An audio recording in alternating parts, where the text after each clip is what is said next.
looks up. With dry lips, parched throat, and ink-stained fingers, Swaminathan strode out of the examination hall on the last day. Standing in the veranda, he turned back and looked into the hall and felt slightly uneasy. He would have felt more comfortable if all the boys had given their papers as he had done 20 minutes before time. With his left shoulder resting against the wall, Sankar was lost to the world. Rajam had become a writing machine. Mani was still gazing at the rafters, scratching his chin with the pen. The P was leaning back in his seat, revising his answers. Swaminathan suddenly wished that he had not come out so soon. But how could he have stayed in the hall longer? The Tamil paper was set to go on till 5 o'clock. He had found himself writing the last line of the last question at 4:30. The sixth answer was the best of the lot. It took only a minute to answer it. The question was, what moral do you infer from the story of the Brahmin and the tiger? A Brahmin is passing along the edge of a pond. A tiger hails him from the other bank and offers him a gold bangle. The Brahmin at first declines the offer, but when the tiger protests its innocence and sincerity and insists upon his taking the bangle, he wades through the water. Before he could hold out his hand for the bangle, he is inside the tiger. Swaminathan had never thought that this story contained a moral. But now he felt that it must have one, since the question paper mentioned it. He took a minute to decide whether the moral was, we must never accept a gold bangle when it is offered by a tiger, or love of gold bangle cost one's life. He saw more logic in the latter and wrote it down.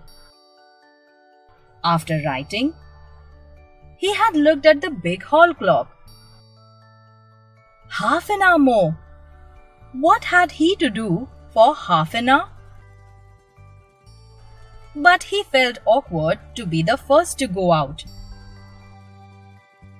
He had found it hard to kill time. He had looked wistfully at the veranda outside. If only he could pluck up enough courage to hand in the paper and go out, he would have no more examinations for a long time to come. He could do what he pleased. He had seen the supervisor observing him and had at once pretended to be busy with the answer paper. He had looked at the clock again, thinking that it must be nearly 5 now. It was only 10 minutes past 4:30. He saw 2 or 3 boys giving up their papers and going out and felt happy. He briskly folded the paper and wrote on the flap the elaborate inscription. Tamil, Tamil, W.S. Swaminathan. First Form A section. Albert Mission School, Malgudi, South India, Asia. The bell rang. In 2s and 3s, boys came out of the hall. What have you written for the last question? Swaminathan asked a classmate. Which? The moral question. Don't you remember what the teacher said in the class? Love of gold cost the Brahmin his life. Where was gold there?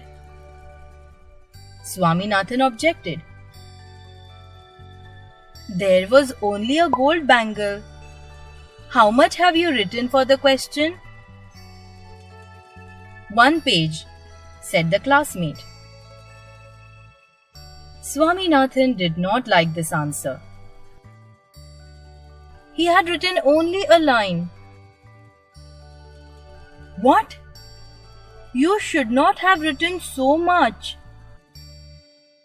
A little later, he found Rajam and Sankar. Well, boys, how did you find the paper? How did you find it? Sankar asked.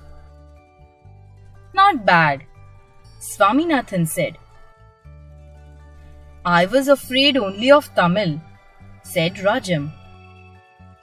Now I think I am safe. I think I may get passing marks. No, certainly more. A class, Sankar said. Look here, Swaminathan said. Some fools have written a page for that model question. I wrote only 3/4 of a page, Rajam said. And I only a little more than half, said Sankar, who was an authority on these matters. I too wrote about that length, about half a page, lied Swaminathan as a salve to his conscience, and believed it for the moment. R. K. Narayan, an excerpt from Swami and Friends.